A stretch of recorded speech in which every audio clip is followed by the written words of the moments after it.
শামসেরগঞ্জে আবাস যোজনায় ইনকোয়ারি হওয়া সত্ত্বেও নাম কাটিয়েছে তৃণমূল মেম্বার। অভিযোগ আবাস যোজনা থেকে বঞ্চিত হওয়া একাধিক পরিবারের।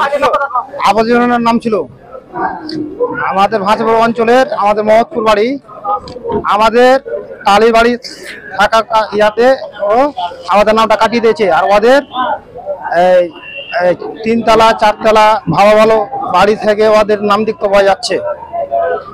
তো আমরা দেখলাম যে আমাদের প্রায় আমাদের সবারই নামটা কাটিয়ে দিয়েছে। কারা নাম কাটিয়েছে? ওই মেম্বাররা কাটিয়ে দিয়েছে। কোন মেম্বার, কোন পার্টি করে? টিএমসি পার্টি করে, ওরা টিএমসি পার্টি করে। আমাদের সাথে মানে ওরা কোনো কথা বলতে যায়, আমাদের সাথে কথা বলে না। আমরা দেখলাম কি এই লিস্টে যখন নাম এলো তখন আমাদের সবারই নামটা কাটিয়ে দিয়েছে। কতদিন আগে ইনকোয়ারি হয়েছিল আপনার? ইনকোয়ারি তো অনেকবার হয়েছে, 2017 সাল থেকে ইনকোয়ারি হচ্ছে। না এখন কি ইনকোয়ারি হয়েছে আপনাদের মধ্যে? হ্যাঁ, ইনকোয়ারি হয়েছে, 2বার হয়েছে। বাড়ি কোথায় আপনার? আমাদের বাড়ি হচ্ছে মহৎপুর, সিজপাড়া মহৎপুর বাড়ি আমাদের। কোন পঞ্চায়েত পড়ে? ভাঁজপুর পঞ্চায়েতের আমি বাসিন্দা। আমি কিন্তু এসডিও ডিএম ভিডিও করেছিলাম 19/11/2024-এ। আমার পঞ্চায়েতের লিস্টের নাম ছিল, তার আইডি নাম্বারও আমি দিয়েছিলাম, কিন্তু রেজিস্টার করে চিঠি দিয়েছি, কিন্তু এখনো তার কোনো সদুত্তর আমি পাইনি। প্রত্যেকটা বাড়ি ইনকোয়ারি হলো, আমার বাড়ি ইনকোয়ারি করেনি। আমি রেজিস্টার করে এই যে তার নাম্বার আছে আর ওই যে আইডি নাম্বার আছে। এটা কি আগের লিস্ট? হ্যাঁ, এটা আগের লিস্টের নাম ছিল, পরের লিস্টে আমার নাম নেই। কিসের বাড়ি আপনার? আমার কালীর বাড়ি। আমি তার জন্য তো বলেছি, যাতে আমি উপযুক্ত হই তাহলে আমাকে দিবেন, না তো তদন্ত করবো। আর সবারই পাকা বাড়ি রাস্তার ধারে দেখতে পাচ্ছে, তাদের নাম নথিভুক্ত হয়েছে। আবার আবাস যোজনায় যাদের একবার পেয়েছে তারা আবার নথিভুক্ত হয়েছে। ওটা হচ্ছে আমাদের ওখানে বিজেপির মেম্বার পাস করেছে, এই যে পঞ্চায়েতে রঞ্জিত কুমার দাস। আর করছে এই যে তৃণমূলেরই একজন আছে, মানে ওই অফিসারের সঙ্গে ঘুরে, সঞ্জয় কুমার দাস ঘুরে ঘুরে কাজ করেছে। এবং পঞ্চায়েতে এই লিস্টটা কাটা হয়েছে আমার। এই যে পঞ্চায়েতে এর আগে ছবি করা হয়েছিল আমার বাড়িতে গিয়ে। নাম কি ছিল? আমার নাম ছিল অসীম শেখ।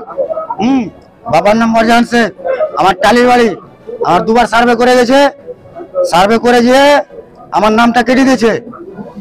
হ্যাঁ, আমার নাম কাটা হয়েছে। আমার নাম কিসের জন্য কাটা হলো? আমার টালির বাড়ি, যাদের 4টা 5টা করে বাড়ি আছে, দোতলা আছে, তাদের নাম আছে, আমার নাম নাই।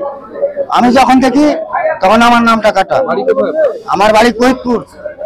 যখন থেকে আবাস যোজনার তালিকা ঘোষণা হয়েছে তখন থেকেই রাজ্যের বিভিন্ন প্রান্তে অভিযোগ উঠেছে, যোগ্যরা পাচ্ছে না আবাস যোজনার বাড়ি, পাচ্ছে পাকা 1 তলা 2 তলা বাড়ি রয়েছে তাদের। এবার সেই অভিযোগ উঠল মুর্শিদাবাদের শামসেরগঞ্জের। দিন কয়েক আগে আবাস যোজনার চূড়ান্ত তালিকা প্রকাশ হয়। দুবার ইনকোয়ারি হওয়া সত্ত্বেও চূড়ান্ত তালিকায় নাম নেই যোগ্যদের, এমনটাই অভিযোগ করলেন সে আবাস যোজনা বঞ্চিত পরিবার। তাদের অভিযোগ আরও যে হচ্ছে স্বজন পোষণ দুর্নীতি, যারা যোগ্য নয়, দোতলা বাড়ি রয়েছে, পাকা বাড়ি রয়েছে, তাদের ফাইনাল তালিকায় নাম রয়েছে, অথচ আমাদের ইনকোয়ারি হওয়া সত্ত্বেও ফাইনাল তালিকায় নাম নেই। এই চিত্র ভাষায় পাইকর পঞ্চায়েত, প্রতাপগঞ্জ পঞ্চায়েতের আর বিভিন্ন পঞ্চায়েত ও বুথে বুথে এমন অভিযোগ উঠে আসছে। এ নিয়ে তৃণমূল প্রাক্তন ব্লক সভাপতি বজলুর রহমান তীব্র ক্ষোভ প্রকাশ করেন। তিনি জানান, যারা যোগ্য আবাস যোজনার নাম নেই, বহু নাম পূর্বে নথিভুক্ত হওয়ার পরেও সে নামকে কাটানো হয়েছে। এমনকি দোতলা মার্বেল টাইলস বাড়ি রয়েছে, তাদের আবাস যোজনার তালিকায় নাম রয়েছে। তাই আবারও যাদের পূর্বে তালিকায় নাম রয়েছিল তারা ভিডিও অফিসে যেন অ্যাপ্লিকেশন করেন। 2 দিনের মধ্যে যোগ্যদের চূড়ান্ত তালিকায় নাম নথিভুক্ত করা হবে। এই আবাস যোজনার নামে স্বজন পোষণ শামসেরগঞ্জের মাটিতে এর আগেও উঠে এসেছে। প্রশ্ন, কারা এই স্বজন পোষণে জড়িত?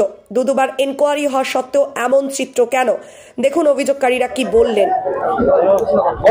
নাম কি ছিল? আমার নাম ছিল অসীম শেখ। বাবার নাম মরজান শেখ। আমার টালির বাড়ি। আমার 2বার সার্ভে করে গেছে, সার্ভে করে গিয়ে আমার নামটা কেটে দিয়েছে।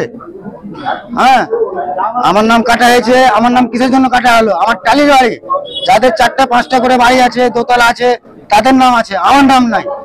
আমি যখন দেখি তখন আমার নামটা কাটা। আমার বাড়ি কৈতপুর, কাঁকুড়া কৈতপুর। আমার নামটা কিসের জন্য কাটা হলো? হ্যাঁ, আমি কাউকে তো জানাইনি। আমি এখানে এলাম, আমাকে ডাকলে আমরা বলতে এলাম যে আমাদের নামটা কাটা কেন হলো। আমার নাম অসীম শেখ। অগ্নিবন্ধা শান্তিদূত নরেন্দ্র মোদী ইমামাটি মানুষের মহানেত্রী মমতা ব্যানার্জি গোটা বাংলার মানুষের জন্য বাংলা আবাস যোজনা দেওয়ার জন্য বিভিন্ন যারা আমাদের রাজ্যের সঙ্গে আমাদের সংসদ বিভাগে যাদের বাড়ি ঘর নেই তাদের ইনকোয়ারি করার নির্দেশ দিয়েছিলেন। গত 28 তারিখ ইনকোয়ারি রিপোর্টটা ফাইনালাইজ দিয়েছেন। অর্থাৎ বাংলা আবাস যোজনার পুরো পূর্ণাঙ্গ তালিকাটা প্রকাশ হয়েছে, যার ফলে যেটা দেখা যাচ্ছে সংসার মধ্যে অনেক আমাদের মোটা অঞ্চলে তাই বুথে যারা যোগ্যতম ব্যক্তি তাদের নাম বাতিল করা যায় ইনকোয়ারি করার পর। আবার কিছু কিছু ক্ষেত্রে দেখতে পাচ্ছি ব্লকে বিভিন্ন জায়গায় 2তলা 3তলা বাড়ি রয়েছে, চকচকে বাড়ি, মার্বেলওয়ালা বাড়ি, তাদের নাম আবার উঠে গেছে।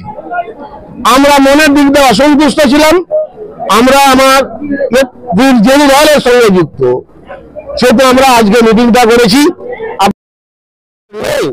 টালি রয়েছে, মাটির রয়েছে, চাটাই রয়েছে, সেই সমস্ত বাড়ির আবার আগামী কালকের মধ্যে নতুন করে দরখাস্তটা জমা দেবেন। জমা নেওয়ার পর তখন উনি পূর্ণাঙ্গভাবে আবার তদন্ত করবেন, তারপরে আসল প্রকাশটা পাওয়া যাবে বাংলা আবাস যোজনা। এই বিষয় 19 নম্বর বুথের আমি বাসিন্দা। আমি কিন্তু এসডিও ডিএম বিডিও করেছিলাম 19/11/2024-এ।